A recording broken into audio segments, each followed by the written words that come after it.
হ্যাঁ সত্য। আচ্ছা সত্য হলে তাহলে তুমি শরীফের আর ইয়ার সাথে মিজানের সাথে কতদিন যাবত তোরা ব্যবসা করতেছ?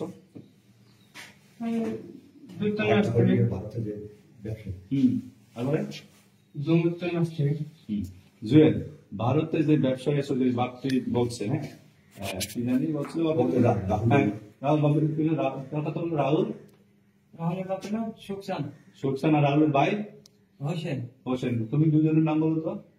ওই দুজনে আরো আছে তো হোসেন আর রাহুল। আর তুমি? আমি জানি না। আচ্ছা ঠিক আছে, তাহলে তোমার আগে আছে এটা আসলে না, বুঝলেন তো, তোমার আগে আছে রাহুলের এই মাল কি রাহুল দিচ্ছে? হ্যাঁ রাহুল দিচ্ছে, হোসেনের দেয়নি, রাহুল দিচ্ছে। ওকে ঠিক আছে, ঠিক আছে রেখে দাও।